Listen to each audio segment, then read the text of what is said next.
अस्सलाम वालेकुम दोस्तों, स्पोर्ट्स ऑन है की जानिब से खुशामदीद। और आज मेरे पास कुछ पाकिस्तान क्रिकेट टीम के हवाले से और वर्ल्ड कप के हवाले से और पीसीबी के हवाले से कुछ अहम डेवलपमेंट्स हैं और अपडेट्स हैं। तो पहले हम ये अपडेट्स देख लेते हैं और फिर तफसील से इस पर गुफ्तगू भी कर लेंगे।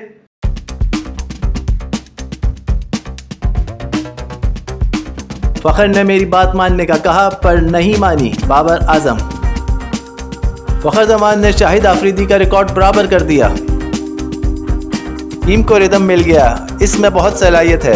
फ़खर जमान की प्रेस कॉन्फ्रेंस में गुफ्तगू। वर्ल्ड कप के इब्तदाई मैचेस में फ़खर जमान को ना खिलाने पर वरिंदर सहवाग हैरान। शाहीन ने हारिस का महंगा तरीन बॉलर होने का रिकॉर्ड तोड़ दिया। पाकिस्तान की सेमीफाइनल में पहुंचने की उम्मीदें बरकरार, दीगर मैचेस पर भी इन्हिसार।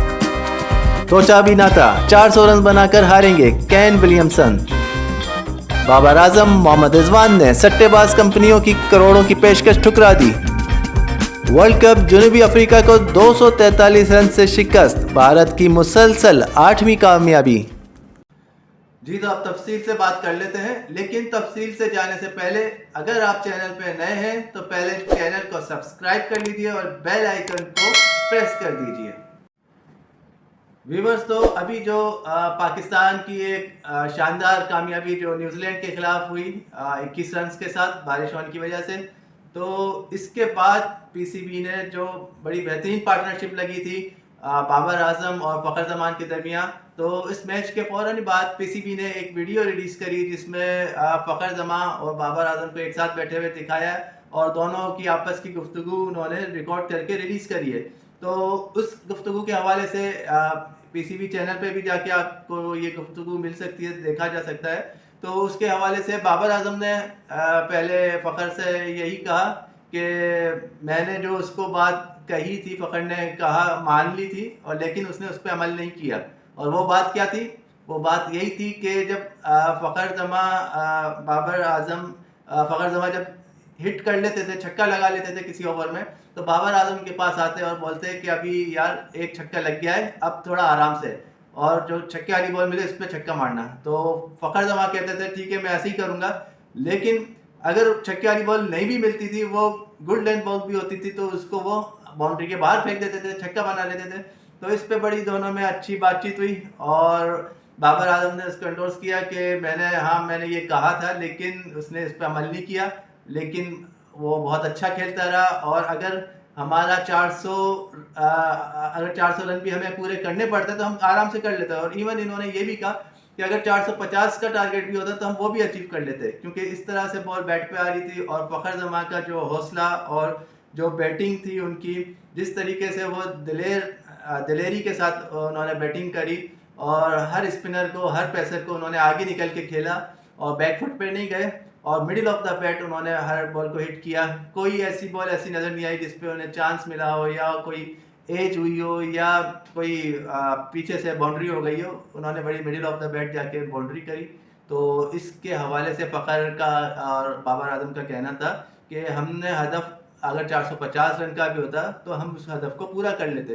तो बाबर आजम ने कहा कि मेरे दिमाग में था अगर फ़खर क्रीज पर मौजूद रहेगा तो हम ये हदफ जो है 90% मैच जीत सकते हैं। तो बाबर आजम ने जब पहला खिलाड़ी आउट हुआ शफीक, तो आते यही कहा था कि हमने लंबी पार्टनरशिप करनी है। तो जिस पे फ़खर ने कहा कि हाँ बिल्कुल हम लंबी पार्टनरशिप करेंगे।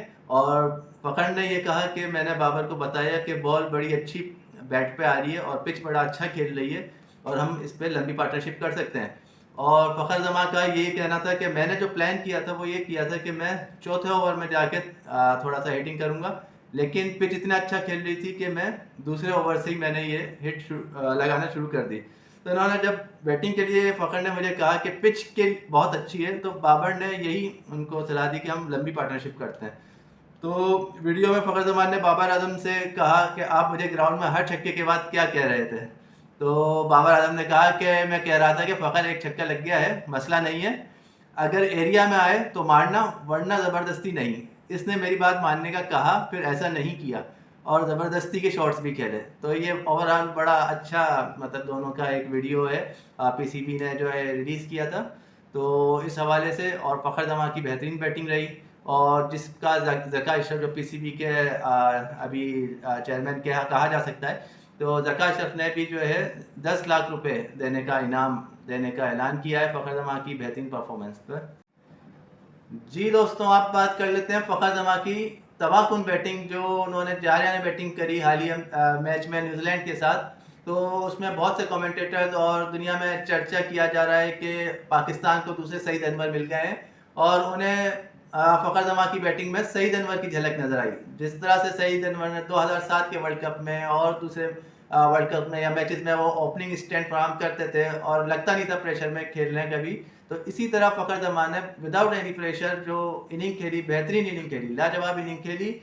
तो लेकिन यहाँ जो उन्होंने रिकॉर्ड ब्रेक किया है वो शाहिद आफरीदी का रिकॉर्ड ब्रेक किया है। जी हाँ, अब हम बात कर लेते हैं शाहिद आफरीदी के लिए जो फ़खर जमां ने रिकॉर्ड ब्रेक किया है। मैच में फ़खर जमां ने जो तूफ़ानी इनिंग्स खेली, उनकी 81 गेंदों पे 126 नाकाबिल शिकस्त रन की उन्होंने इनिंग खेली और उस जिसमें 11 छक्के शामिल थे और 8 चौके, 8 बाउंड्रीज उन्होंने लगाई।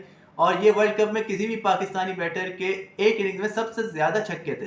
जी, ये छक्कों का रिकॉर्ड है वर्ल्ड कप के किसी भी पाकिस्तानी कोई बैटर की अगर हम बात की जाए, तो ये जो 11 छक्के हैं ये वर्ल्ड रिकॉर्ड बन गया है पाकिस्तान के बैटर्स की तरफ से। तो वर्ल्ड कप की इनिंग्स में सबसे ज़्यादा छक्के लगाने का रिकॉर्ड इससे पहले इमरान नज़ीर के पास था और जिन्होंने 2007 के वर्ल्ड कप में जिम्बाब्वे के खिलाफ 160 रन की इनिंग खेलते हुए 8 छक्के लगाए थे और फ़खर जमां ने अब लगा दिए हैं 11 छक्के। बिल्कुल, अलावा ये पाकिस्तान की जानिब से वनडे क्रिकेट में मुश्तरका तौर पर सबसे ज़्यादा छक्कों का रिकॉर्ड भी है। ठीक है, इससे कबल शाहिद खान आफरीदी की अगर हम बात करते हैं तो उन्होंने एक इनिंग में सबसे ज़्यादा छक्के लगा चुके हैं और मतलब वर्ल्ड कप के अलावा भी हम बात करें तो वो एक इनिंग में सबसे ज़्यादा छक्के लगा चुके हैं और श्रीलंका के खिलाफ तेज़ तरीन सेंचुरी बनाते हुए ये रिकॉर्ड इन्होंने अपने नाम किया था। अगर हम शाहिद आफरीदी की बात कर रहे हैं तो अब जो है फ़खर जमां ने ये सारे रिकॉर्ड जो छक्कों का रिकॉर्ड था वो 11 छक्के लगा के अपने नाम कर लिया है पाकिस्तानी बैटर के तौर पे। तो अब आने वाले दिनों में अब हम यही उम्मीद रखते हैं कि फ़खर को मज़ीद जो है चांस दिया जाए और इनकी कंसिस्टेंसी बिलाशुबा कंसिस्टेंसी बैटिंग में नज़र नहीं आती है जो आनी चाहिए, लेकिन फिर भी इनको चांस देना चाहिए ताकि 5 में से अगर वो 3 में कंसिस्टेंट रहें तो वो 3 मैच आउट क्लास होंगे और वो मैच विनिंग परफॉर्मेंस होगी। और इसी हवाले से फ़खर जमां ने जो है एक प्रेस कॉन्फ्रेंस भी की है और प्रेस कॉन्फ्रेंस में इन्होंने जो बेंगलोर में न्यूजीलैंड के खिलाफ शानदार कारकर्दगी और कामयाबी हासिल करने के बाद उन्होंने प्रेस कॉन्फ्रेंस की है और इसमें इन्होंने यही कहा है कि उन्हें मालूम था कि बारिश आएगी।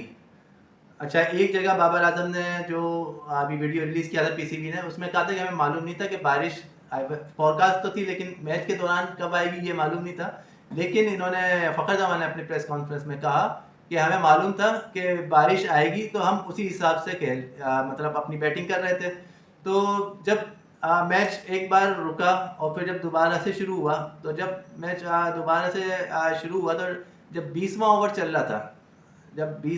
चल रहा था तो फ़खर जमां ने कहा कि ड्रेसिंग रूम से इनको मैसेज आया इन लोगों को कि आपने ये जो आगे के रन है वो थोड़ा तेज़ खेलने हैं क्योंकि अगर बारिश आएगी तो हम अपना कुछ रन ऊपर हों न्यूजीलैंड के। तो फिर इन्होंने बहुत अच्छा मतलब 10 के एवरेज से तकरीबन आगे के स्कोर किया। तो जब इसी तरह जब बारिश ख़त्म हुई तो 200 रन थे पाकिस्तान का स्कोर और 25.3 ओवर का मैच हो चुका था और सिर्फ 1 विकेट का नुकसान हुआ था।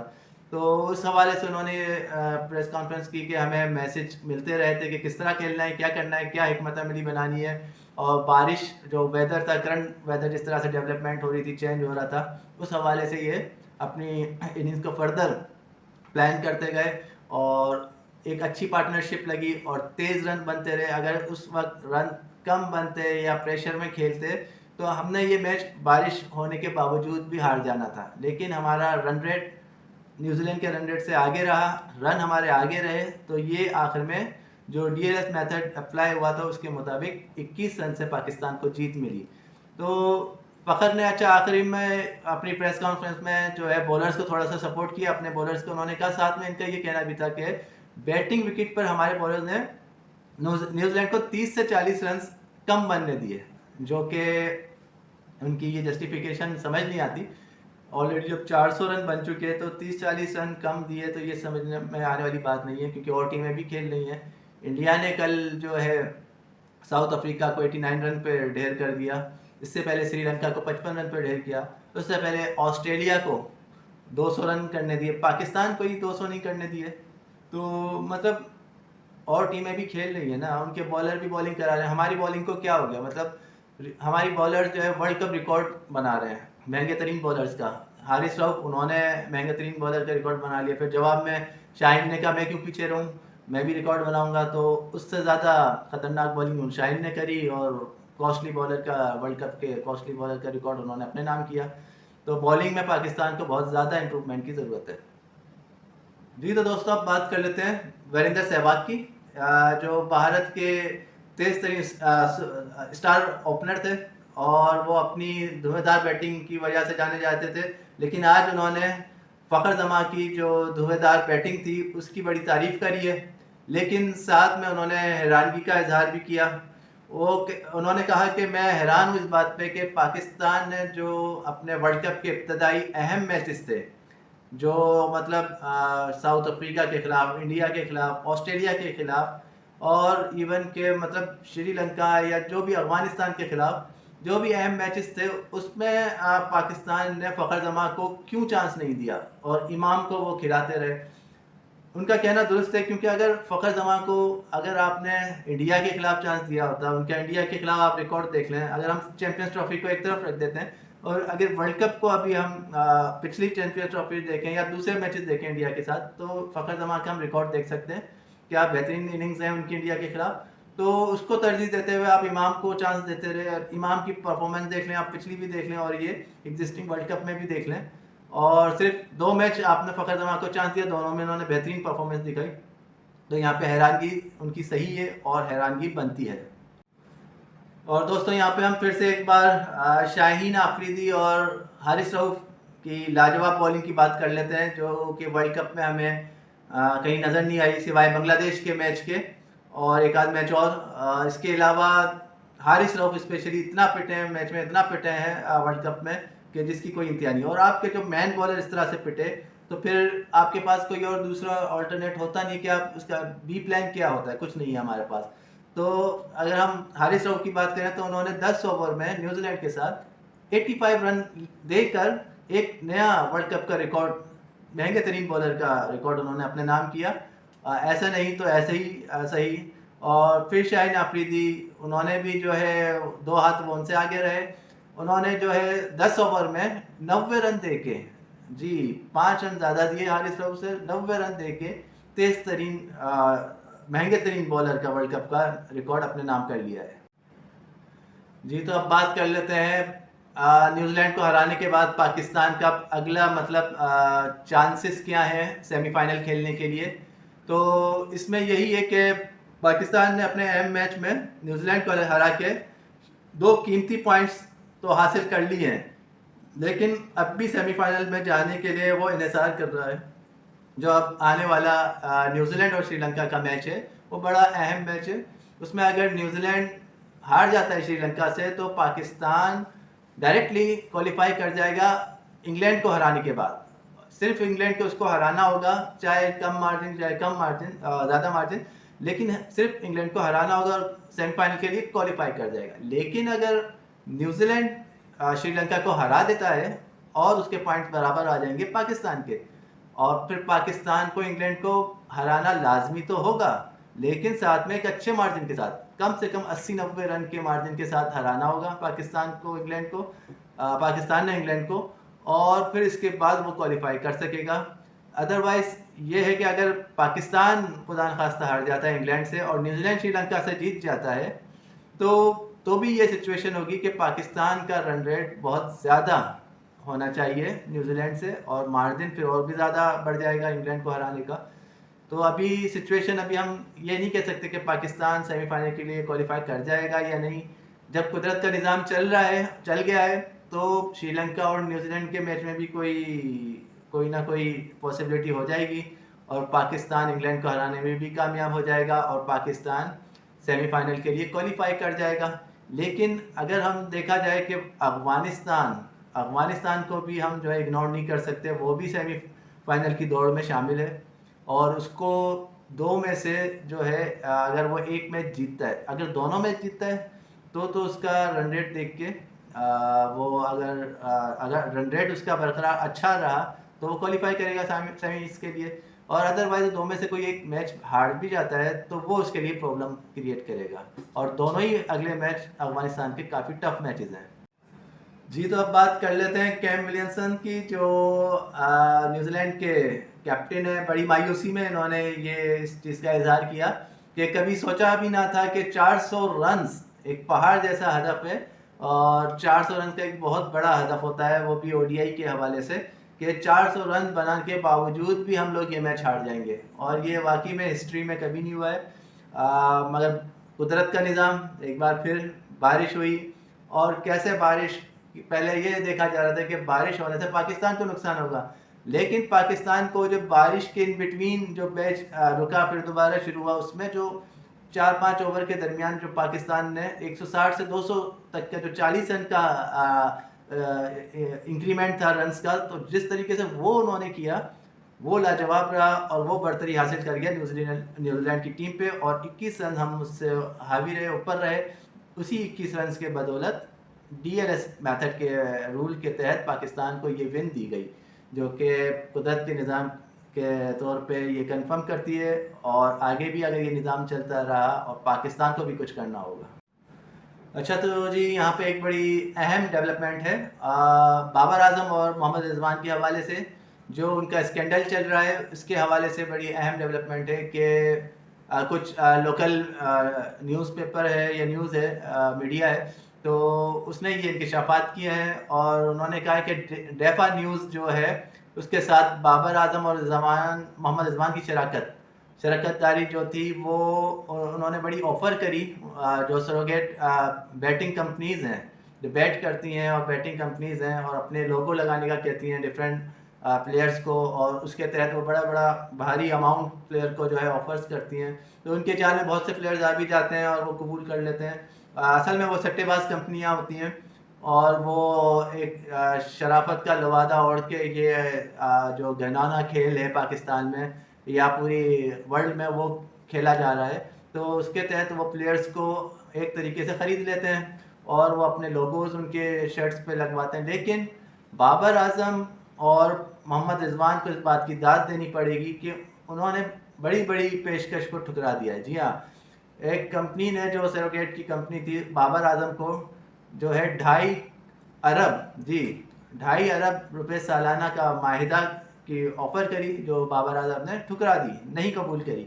और इसी तरह मोहम्मद रिजवान की बात करें तो उसी कंपनी ने मोहम्मद रिजवान को 1 अरब सालाना की ऑफ़र दी थी, जो मोहम्मद रिजवान ने ठुकरा दी। और ये बात पाकिस्तान क्रिकेट टीम के खिलाड़ी ने किसी local news channel news media को बताई है, और उसने ये कहा है कि मेरा नाम ना लिया जाए, तो वो ये सारी न्यूज़ उन्होंने उनके साथ शेयर करी है। तो ये स्कैंडल अभी चल रहे हैं और पीसीबी और पाकिस्तान क्रिकेट टीम के दरमियान ये थोड़े से तनाज़ात हैं, जो 3 महीने तक फर्दर रहने के चांसेस हैं, क्योंकि पीसीबी को अभी जो चेयरमैन है ज़का, उनको एक्सटेंड कर दिया गया 3 महीने के लिए। तो जब तक नई गवर्निंग बॉडी नहीं आ जाती, नए इलेक्शन नहीं हो जाते, ये चीज़ें चलती रहेंगी। तो लेट्स होप कि आगे जाके ये चीज़ें खुश असलूबी के साथ हल कर ली जाए। जी, तो अब बात कर लेते हैं भारत की मुसलसल कामयाबियों की, जो कि 8वीं मुसलसल कामयाबी है, और मजबूत तरीन टीम साउथ अफ्रीका का जो उन्होंने हाल किया है। अभी श्रीलंका को ही हम नहीं भूले थे कि 55 रन पे ऑल आउट कर दिया, और चैंपियंस ट्रॉफी का भी नहीं भूले थे कि 50 रन पे आउट कर दिया। लेकिन श्रीलंका तो समहाउ हम समझ रहे थे कि भाई कमज़ोर टीम है, छोटी टीम है, क्वालिफाई करके आई है वर्ल्ड कप के लिए, लेकिन यहाँ पे उसने साउथ अफ्रीका जैसी टीम को, जो सेकंड नंबर पे है अभी और फेवरेट मानी जा रही है वर्ल्ड कप फाइनल के खेलने के लिए, साउथ अफ्रीका जैसी टीम को उसने बहुत कम 83 के मजमूई स्कोर पे ऑल आउट कर दिया।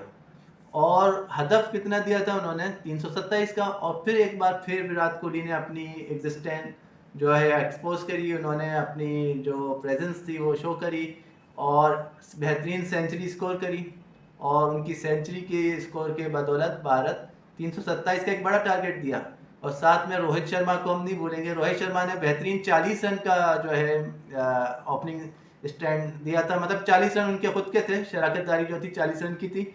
लेकिन 40 रन अगर हम देखें तो उन्होंने सिर्फ जस्ट 24 बॉलों पे 40 रन करे। तो ये 40 रन बड़े अहम थे क्योंकि सिर्फ 24 बॉलों पे थे।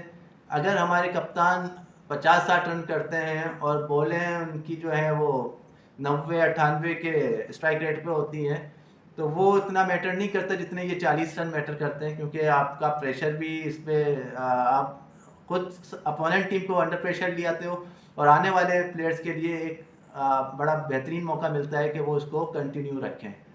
तो इसमें भारत अभी तक जो है अनबीटेबल है और वो सेमीफाइनल के लिए भी क्वालिफाई कर चुका है। साथ में साउथ अफ्रीका भी हारने के बावजूद भी सेमीफाइनल खेलने के लिए 2 टीमें हैं जो क्वालिफाई कर चुकी हैं। तीसरी ऑस्ट्रेलिया मुमकिन टीमों में शामिल है और चौथी के लिए अभी बड़े मसले मसाइल चल रहे हैं। न्यूजीलैंड भी है, पाकिस्तान भी है, साथ में अफगानिस्तान भी शामिल हो गया है और कहीं दूर दूर श्रीलंका भी कोशिशों में है।